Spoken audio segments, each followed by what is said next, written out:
If this is finding you, it's finding you because Spirit is saying for you to literally stop wasting the time that you're spending worrying about them and lock in. Because guess what?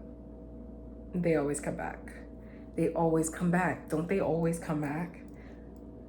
Tell me if I'm right. Riddle me right or riddle me wrong. Do they not always come back? They come back even when you don't want them to come back. You know, and I'm hearing like you either have it's one of two. There's two collectives that are hearing this. There's one type of person who's hearing this, and they totally know that. They're like, "Dang, you're right, girl. Lock in. Remind me." And you're sitting like with your legs crossed because you know, and you're waiting for me to affirm that, and you're waiting for, you know, Spirit to like double down on that message. And then there's someone else who's like, well, but for those people who are like uncertain, well, what about this? Well, what about that? I might not just be talking about every ex. I'm talking about there are people who circle back for you, and those were actually the people who were meant for you. Because the people who are hearing this, I love you, but you're questioning, well, why is it never the right person? I think there's people who have been circling back who were the right person, or it's friends that are circling back. It's old friends from long ago circling back, or it's like, you meet a new person, you're like, I recognize you from somewhere, and it's a friend you met like a long time ago, and now that's your best friend. Regardless of what the scenario is, this is a collective of people circle back to you. You're like candy, you're addictive. You got the high fructose, you got the high glucose, the high fructose? You got the high fructose corn syrup. Baby, I'm a little silly right now, I'm gonna sit on my kitchen floor. Is that so wrong that a girl sits and films a message on your kitchen floor? Whoa. If my magnet will work. Hi, welcome to the floor of my apartment. You're my best friend now. But lock in. 222, as I was saying next. Please lock in. I don't want you to think there's like scary shadows like back in the back of my house. It's just my clothing rack. Don't worry.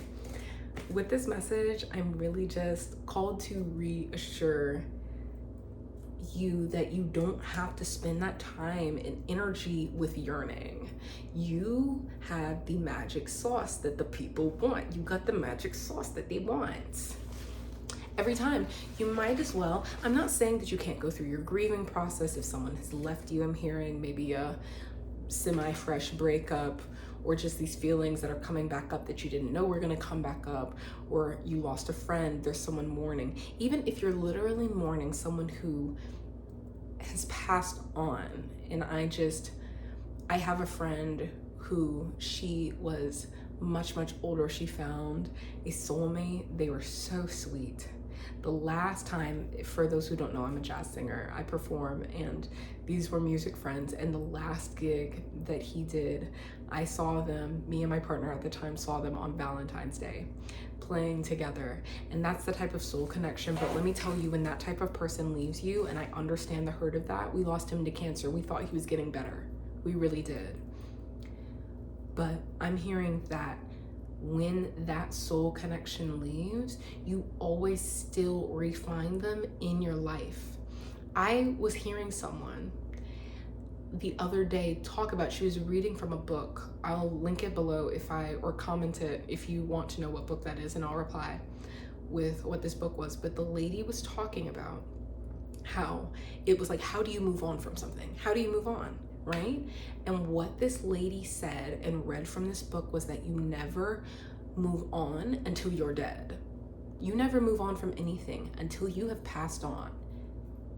So what happens? What happens when people are moving on? What's happening to the grief? What's happening to the mental space that's getting taken up when you move on? What's happening when you move on is that it changes shape. So where there's a void now in your heart of someone physically not being present, whether they've gone from this world, whether they're gone from your world at present, whether they're one of those friends where they ghost you when they come back because they got the seasonal depression, they got the whatever.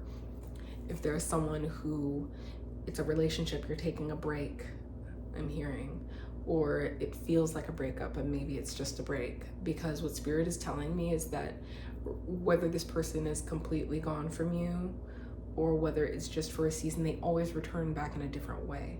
They always return back. Either it's they return back in your physical space, or the grief takes a different shape and informs what is meant for you in your life. Meaning that when you feel its absence, but later you need what is built in that absence of them not being there to inform the rest of your life going forward. Everything that comes from the lack of them, all the abundance is gonna come out of that lack. The relationship can't go on in the same way until you experience and grow without them, I'm hearing. When you don't have someone around, you move differently. That's why people are like, oh, like you're the sum of the 5 people that you hang out with the most and yada yada and blah blah blah. And that's like all true. Yep. Very good. and furthermore, that when they're gone, now you're a sum of different people, or you're a sum of more of yourself. You take up, like, let's say there's 3 people who you hang out with mostly, and because 1 or 2 people are gone, maybe someone's not talking, someone's busy, and then someone left you, or they broke up with you, or they've passed on. You fill that space. Spirit fills that space. And then you become a sum of spirit, and the growth and the transformation that happens in that time is unlike anything. Any growth that could have, oh, well, why couldn't we have just stayed together and grown? Or why couldn't they have why couldn't they have just stayed? Why were they ripped from me? I'm hearing something got ripped from you, and it's visceral. That's why it's like, oh my gosh, like, why is this happening? Are they coming back? And that's why this message is finding you. That's a really attractive thing, right? Someone coming back. You have to trust and know that they'll come back, because what's gonna happen in this space I'm hearing, in this void, is so fertile ground for what's coming. And you know, they always come back. They always come back. Hey, I miss you. Or, sorry, I didn't respond to it. I've been busy. Or if this person has passed on from you, you see them in the everyday things, or those memories come back and they're finally happy again. It's finally a happy memory again. It's finally, it turns into, I'm honoring them by continuing their legacy. I'm opening a nonprofit, I'm hearing. I'm singing the music that they like to sing again. I'm able to listen to those happy songs again, I'm hearing. The sun is setting and I'm losing the glow that's in my kitchen, but I take that as a symbol too. And it's like the sun's going down, but have you seen the way that brown skin shines in the moonlight? Have you seen how it's blue? What was that film that came out? Everyone loved that film. It was like called, like, I think it was called Moonlight, but I might be wrong. I was like in high school when that movie came out. It was like won awards and stuff too. And I was a film major, so I don't really know what's going on there. Why I can't think of that film. I'm like, I gotta like do my thing. So I'm gonna probably wrap up this message, but I'm even thinking like maybe I should pull from this new deck I got. It's the most favorite, it's my most favorite deck I've ever, period, ever received. I want to like kind of like see how the sun is like doing its little reflective thing. I love that. But is the light reflecting on me? I don't want to blind y'all now. Welcome to a day in my life on my floor and my trash can. Let me not be silly. What I love about this deck, let me be serious. What I love about this deck the most is that her approach to tarot is the way that I've always approached it. You have to be intuitive. It's not about symbols being so harsh. It's about what you have to drop in. What are the feelings?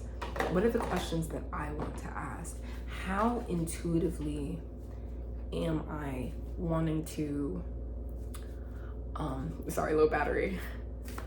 What am I wanting to ask? I'm gonna do 4, because 4 is signals stability in numerology. And the question that I'm asking is, how do you step into the knowing that everything is okay? How are you going to find solace in the fact that they will return? What are you going to do in the meantime? What's that attitude?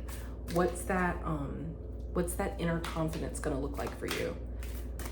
And I really want to channel that, because I feel like people don't understand that grieving can take so many different forms, and it's not as uncommon as people think to be grieving. We grieve all the time, and you have to just make space for that. And one more. I haven't even been flipping them over. I'm just gonna read them in real time. I love that these cards also are like nature themes. Ooh, 2 fell. I'm gonna take the top one because I said I'm doing 4. At the bottom of the deck, we've got, it's the tethered one, and in this, that's the card in this deck that represents the Hanged Man. She talks about how the Hanged Man, it has this history, and it's like kind of like, do we really want to call it that? And hey, I resonate with that. But the Hanged Man is all about you're in a position that may be uncomfortable, like you're the last leaf hanging on the branch there, dangling in this kind of like white void space that we're thinking about, right? Look at all the absence, look at all the negative space in this frame, but look at how beautiful and painterly the image still is. That's you, when you can sit there with a new perspective, right?